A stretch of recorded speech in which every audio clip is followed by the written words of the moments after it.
Comfone, je suis ravi de te revoir. On échange toujours un café tous les deux. Toi, t'es Scrum Master, c'est ça? Exact, c'est ça. Ok. On avait déjà échangé au cours d'une soirée tous les deux sur l'agilité. Ouais. Aujourd'hui, je voulais échanger à nouveau avec toi. C'était pour présenter à tout le monde plus en détail l'agilité, comme on avait déjà fait, et leur expliquer les différentes méthodes, d'où l'agilité est venue, comment c'était né. Est-ce que tu as envie de faire ça avec moi? Est-ce que tu as envie qu'on découvre du monde? Est-ce que tu as envie qu'on découvre toutes ces méthodes-là? Carrément, je suis chaud. C'est pour ça que je suis là. Tu me l'as proposé, j'ai foncé les deux pieds dedans, donc on est là Super. aujourd'hui. Je te remercie. Pour commencer, Comfone, toi, ça fait combien de temps que tu es Scrum Master? Ça fait. Donc j'ai quand même 20 ans, plus de 20 ans d'expérience dans l'informatique. Et en tant que Scrum Master, ça fait à peu près 6-7 ans là, que je suis Scrum Master. Très bien. J'ai commencé en France et je suis arrivé ici au Canada en 2023. Et là aujourd'hui, je suis Scrum Master d'une équipe de 10 personnes. Est-ce que tu as connu l'agilité depuis ses débuts? Pas forcément depuis ses débuts, mais quand j'ai commencé à travailler donc en 2004, j'ai commencé à un peu toucher à l'agilité en 2012, où on a commencé à faire des projets en cycle en V, on en parlera un peu plus après. Et on avait instauré des daily meetings le matin. Ouais. Et on se disait agile parce qu'on avait instauré des daily meetings le matin. Super. Tu parles de daily meeting le matin et de dire qu'on a instauré l'agile grâce à ça. Ouais. Est-ce qu'il y a des process dans l'agile? Est-ce qu'il y a quelque chose de fondé sur lequel on peut s'appuyer pour mettre en place la méthode agile? Méthode agile, ouais. En fait, déjà, il faut comprendre déjà la base, pourquoi est-ce qu'on est arrivé à utiliser la méthode agile. Tu vois.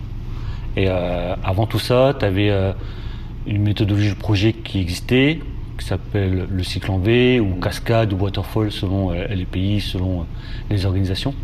Et cette méthode de projet-là est adaptée pour la plupart des projets. Mais le problème qu'on a avec ce type de gestion de projet, c'est que le temps de sortie d'un projet est super long. Oui. On commence toujours par avoir l'idée, ensuite on écrit les documentations, les spécifications fonctionnelles souvent, les spécifications techniques aussi, et lorsqu'on a toutes les spécifications, on commence à faire les développements. Donc le développement peut prendre 2-3 ans de développement.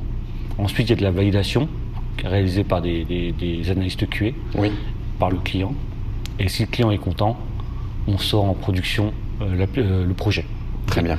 Donc ce qui veut dire que le client, en fait, à partir du moment où il a validé les spécifications, jusqu'à ce qu'il voit pour la première fois donc la validation, il peut se passer 2-3 ans. Il n'y a pas de valeur ajoutée pendant ces 2-3 ans. Exact. Il n'y a pas de livraison qui se font pour le client. Non. Et c'est difficile pour eux d'avoir une vision dessus. Exact, parce qu'en fait, on régit selon des contrats. Le contrat il a été fait selon un planning, le planning de 2-3 ans de développement. Le contrat, ça doit respecter les spécifications fonctionnelles et on vous délivre le produit selon les spécifications fonctionnelles définies 2-3 ans avant. Oui. S'il y a des adaptations à faire, forcément, il y a un avenant au contrat qui est fait. On doit re-signer un nouveau contrat, on doit repayer, réajuster, refaire des documentations et on repart encore dans un cycle, ce qui fait qu'on a beaucoup de dérapages sur la mise en production finale, quoi. Exactement. Donc des coûts qui dépassent les budgets qui étaient prévus dès le départ, du dérapage, pas de valeur ajoutée pour le client et pas de mise en marché rapide, voilà. en fait, selon le contexte. Et le pire aussi, c'est que en 2-3 ans, tu as tourné dans un milieu informatique où il y a beaucoup de turnover chez les développeurs. Donc en 2-3 ans, tu as des développeurs qui partent. Tu perds de la connaissance. Exactement. D'autres qui arrivent, ils doivent se remettre dedans, tout ça, donc tu perds beaucoup en efficacité, quoi. Ouais, je comprends. Sur des cycles longs comme ça. C'est là qu'on amène la méthode agile Exact. en entreprise. L'agilité, ouais. Donc l'agilité, justement, c'est... tu me disais tout à l'heure, là, les débuts de l'agilité, c'était dans les années 90. Mais vraiment, ce qui a vraiment lancé l'agilité, on va dire, dans le monde de l'industrie, dans le monde de l'IT, c'est la naissance du manifesto agile. Okay. Donc le manifesto agile, c'est quoi la petite histoire derrière tout ça? C'est 17 personnes en fait dans le monde de l'IT, qui travaillent dans le monde de l'IT, dans l'informatique, qui se réunissent dans un petit chalet, tranquille dans les montagnes, dans l'Utah. Ils ont décidé de faire comme nous un week-end, aller en chalet, profiter. Profiter. Mais eux, c'était pour brainstormer sur justement comment changer le monde de l'informatique, comment être beaucoup plus efficace par rapport à la gestion de projet que tout le monde connaissait, le cycle en V, la cascade, etc. Quoi. Donc c'était vraiment ça leur but, c'est essayer de brainstormer tout un week-end sur comment mieux faire les choses. Oui. Et à la sortie de ça, ils ont en fait rédigé un petit manifeste de 4 valeurs plus des principes qui répondent à ces 4 valeurs-là. Mhm. Et ces 4 valeurs-là, qu'est-ce qu'ils mettent en avant? Ils mettent en avant en fait l'interaction des individus plus que suivre les process. Oui. Ils mettent en avant la connaissance du logiciel plus que plein de documentation exagérée sur comment utiliser l'outil. Ils mettent aussi en avant la collaboration avec le client plus que suivre un contrat, rompre un contrat, refaire un autre contrat, etc. pour avancer. Mhm. Et aussi ils mettent en avant l'apprentissage, le fait d'essayer des choses plutôt que de suivre en fait un plan prédéfini. Okay, donc ça, c'est les 4 valeurs de l'agilité. Et à côté de ça, tu as des principes. Tu en as 12 en tout, donc je ne vais pas tous les dire ici parce que déjà je ne les connais pas tous.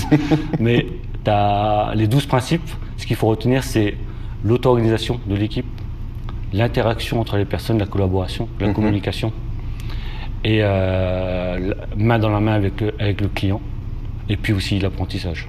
C'est vraiment les trucs qu'il faut retenir à tout ça. T'as ton appareil qui a... Non.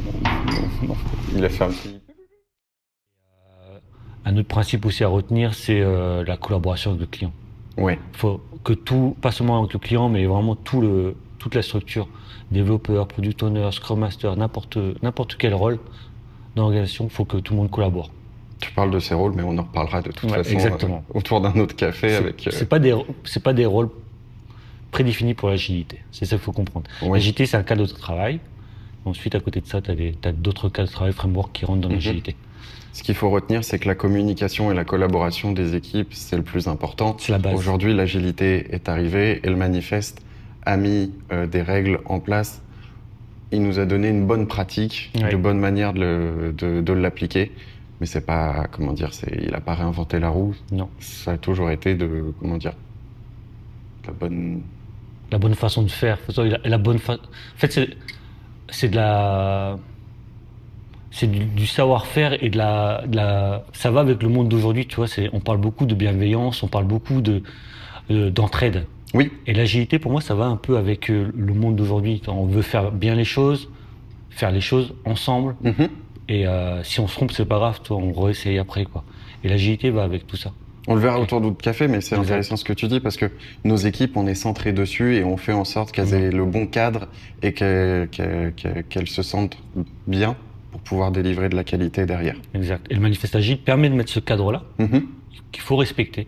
Oui. Tu peux sortir un peu du cadre, c'est pas grave, mais il faut essayer de pas trop en sortir, justement, parce que sinon, dans ce cas-là, t'es plus agile du tout. Oui. Donc, le manifeste agile permet vraiment de mettre ce cadre-là et d'avoir les bases communes entre toutes les équipes qui veulent faire de l'agilité. Tout à fait. Et donc, il faut respecter ça pour faire de l'agilité.